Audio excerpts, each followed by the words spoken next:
Wow, lots going on out there, right?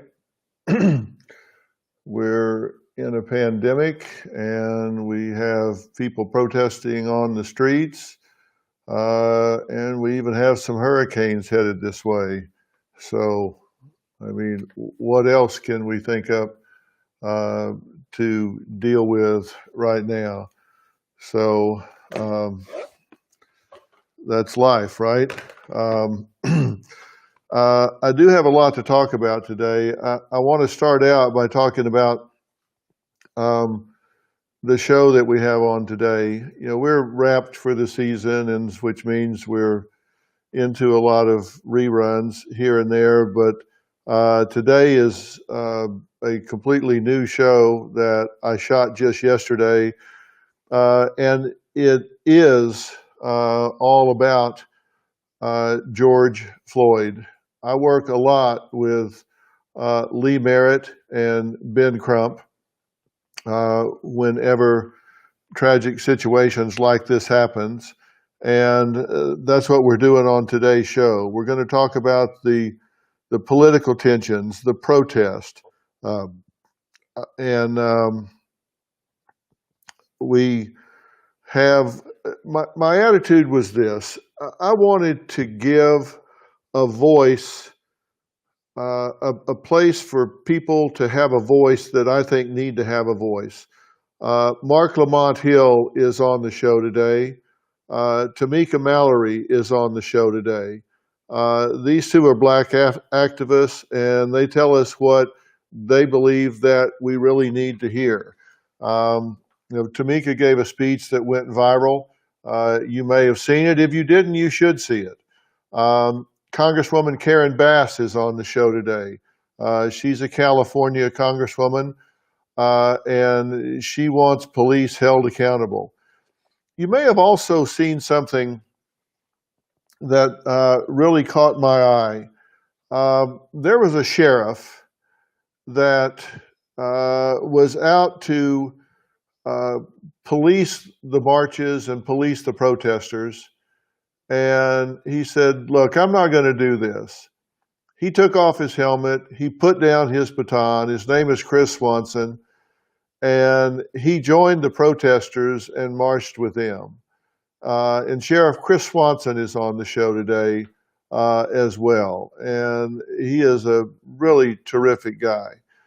And then we have some folks on from the protests, from the marches here in LA.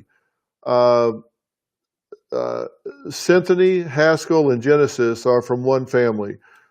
Genesis is a college student, and she's been hyperventilating since she saw this video. It's upset her terribly.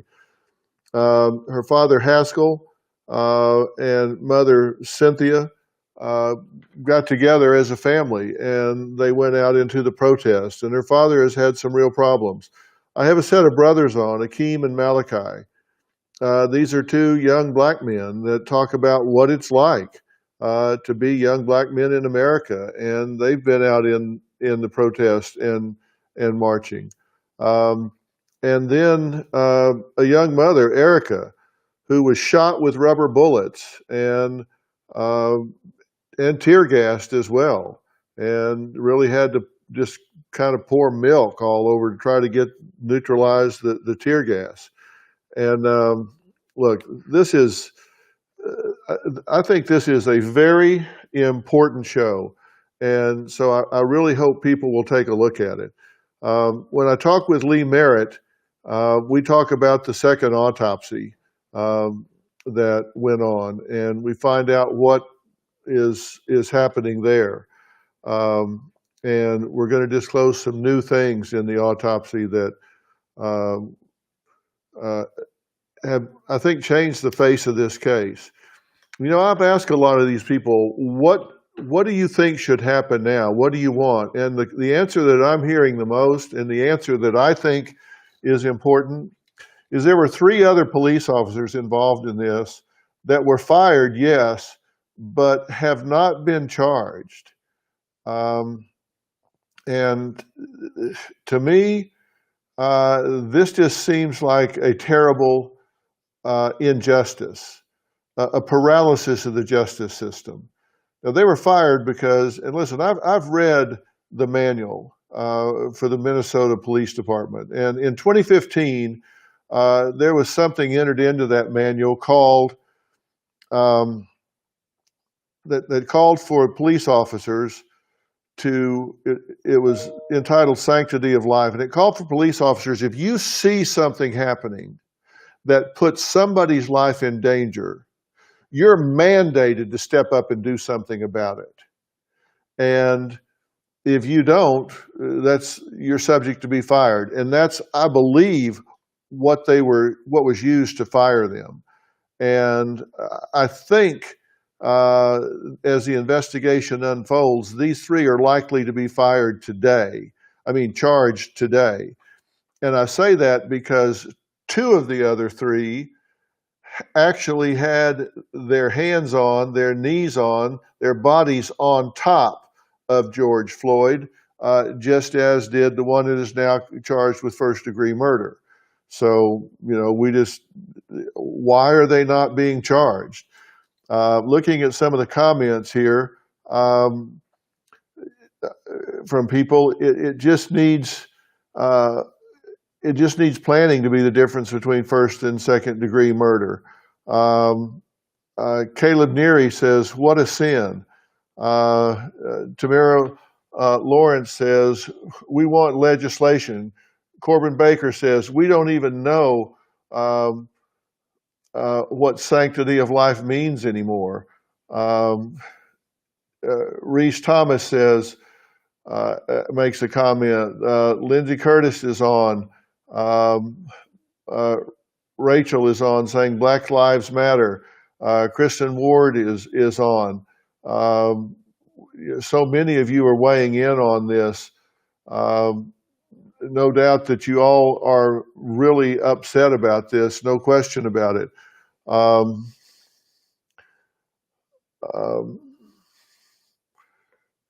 And I see all of you making these comments, and I do hear you. I do see you.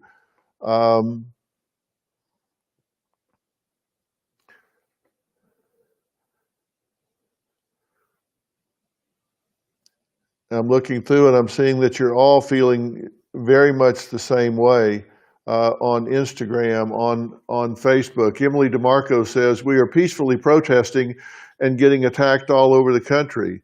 We're filming this. We're filming everything. Please help us hold these cops accountable, Dr. Phil."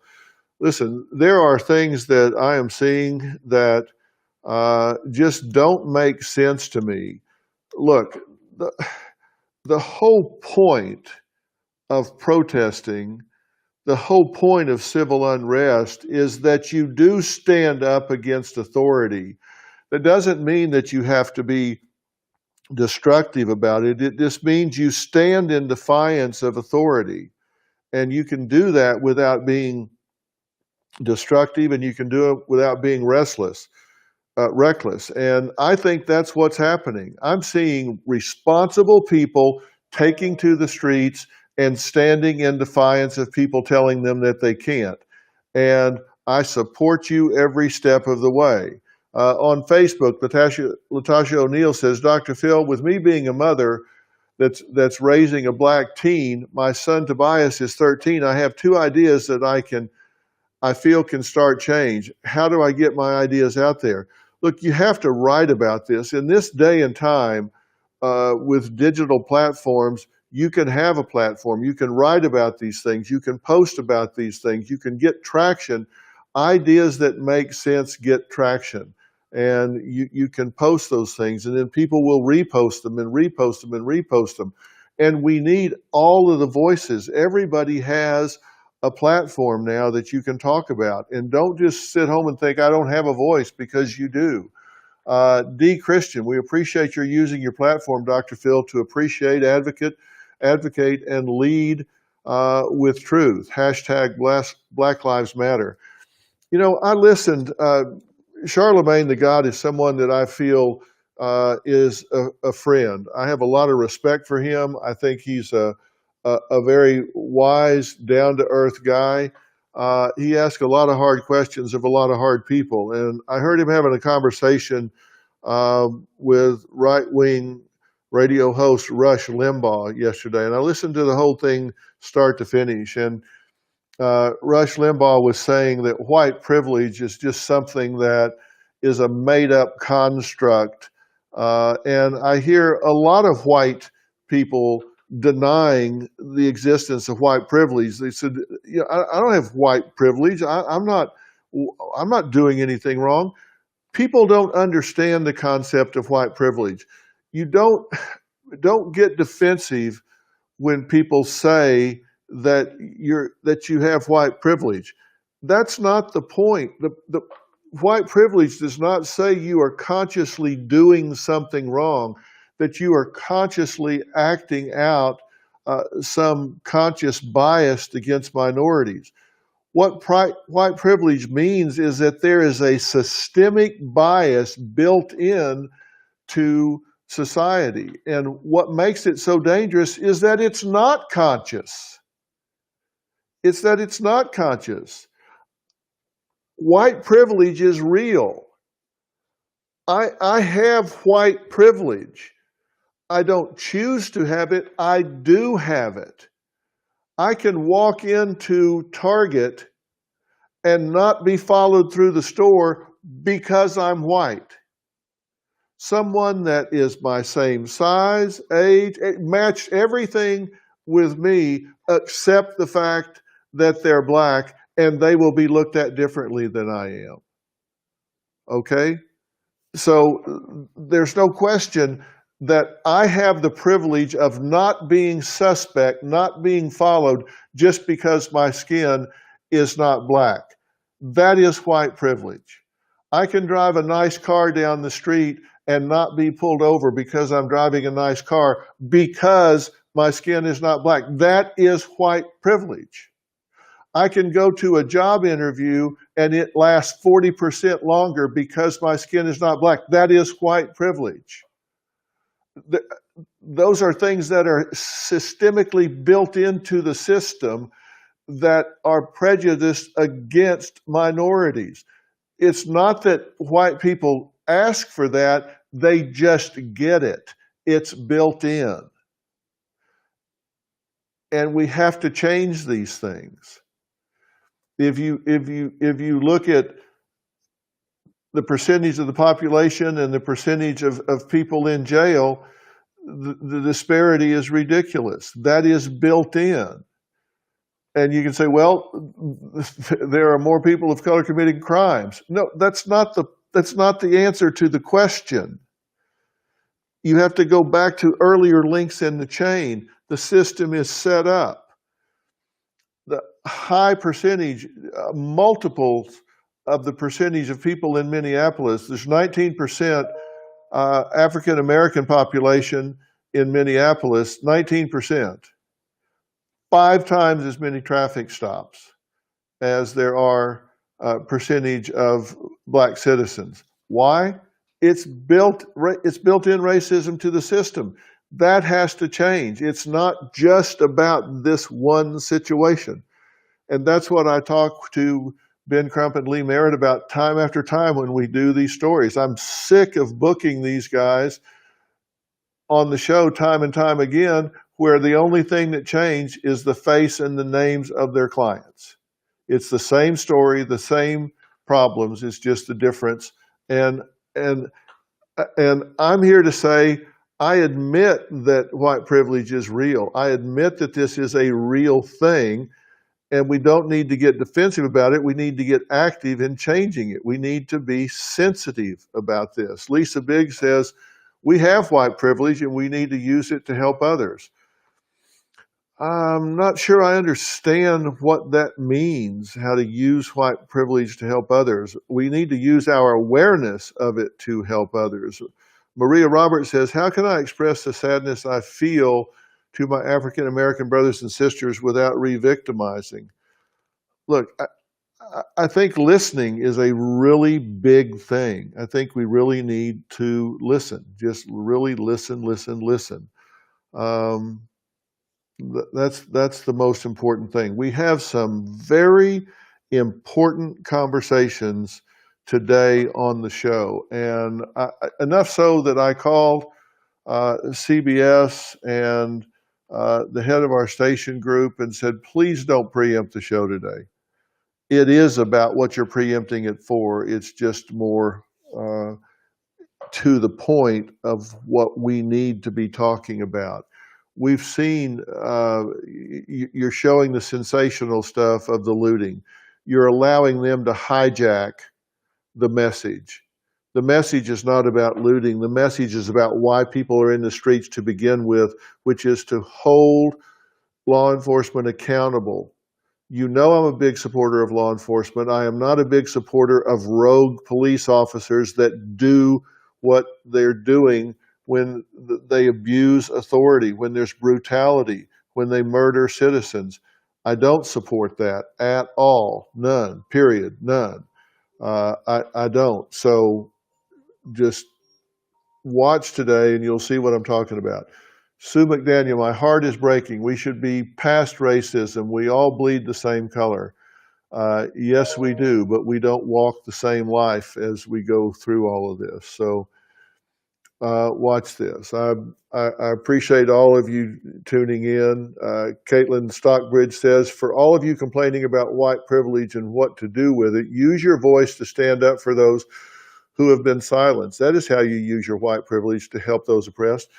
First, don't deny it. Don't run from it. That's why I'm using my platform. I'm an old white guy, and I'm holding my hand up and saying, yeah, white privilege is real. And I benefit from white privilege. I acknowledge that. I recognize that. And I acknowledge that and seek to change it. I'm making my platform available. That's why I'm having these people on the show, so I can use my platform to give them a voice. That's what I want. I do. Holly Ann Wood says, stand up for justice, Phil. That's exactly what I want to do. I want to help in any way that I can. So just know that that's how I feel about this. Former President Obama wrote something recently. I'll post it on the website that I thought was really good. He said, you feel like your vote doesn't matter. He says it does matter. He said, don't just think that voting for president or national office is the big deal. There's more to it than that. We oftentimes don't pay attention to these local offices. He says, pay attention to the local office. He says, you need to do two things. You do need to protest. You do need to march. You need to do it civilly. You don't need to be looting, of course, but you need to go out and protest. And then secondly, he said, you need to pay attention in these local elections because those are the people that put in place the police chiefs, put in place those that review officers and judges and those who actually hold accountable the people that are doing the things that we need to have reviewed. I'm going to post up what he put up. It was really well said, as he is quite eloquent, of course. But it does make a difference. So when you go to the polls, look down the ticket, look at the local level, and see who's running for judge. Find out who those people are. See who's running for police chief, county commissioners. Those are the people that will hold accountable those that have an impact in your community, because that's what needs to happen where people are held accountable. So I hope you guys are staying safe. I mean, come on, we're still in the middle of a pandemic. And we really do need to be paying attention to that. So don't forget about that in the middle of all this, or we're going to have a big spike and it's going to set us back. On Facebook, Josh is saying hi. 1982 is saying hi. Alicia Ray saying hi. CGG is saying hi. Drew is saying hi, and it's your birthday, Drew. So happy birthday! You're a boxer on the junior Olympic team, so happy birthday and good luck to you. I hope the Olympics all come off and you get a chance to do what you do so well. On Facebook, Kimberly Ann Batten says, I love you, Dr. Phil. As an old white man, this is amazing. You're always on the correct side. No, I'm not. I'm not always on the correct side, but I want to be on the correct side and the constructive side here. Look, we need to hold people accountable. Let's do that. Watch today's show. I think you'll all learn what this family is going through right now, what Lee Merritt has to say about it. He represents the family along with Ben, and we have some good conversations. Karen Bass, one of my favorite people, one of my favorite legislators, has some important things to say. And that's important. Last comment, Bethany Jane Williams has a question. Phil, do you believe that if you're silent, you're choosing the side of the oppressor? Silence is dangerous right now. The silent majority can allow things to pass. That's why, even though we finished the season, I said, no, crank up the presses here. We've got to get back out there and speak on this. I don't want to remain silent on this. I don't want to remain silent. I want to say George Floyd died needlessly. In my opinion, he was murdered. In my opinion, there were 4 accomplices to that all 4 need to be held accountable. In my opinion, all law enforcement needs to be held accountable, and that means they need to be audited on an ongoing basis. And I'll guarantee you most of them will agree. So please, let's let our voices be heard. Take care of yourselves. Be safe. We are still in a pandemic. Don't forget that you need to take care of your own health. You're no good to anybody if you fall sick, and don't take care of yourself. This is a deadly virus. So let's remember that. I'm going to say goodbye for now.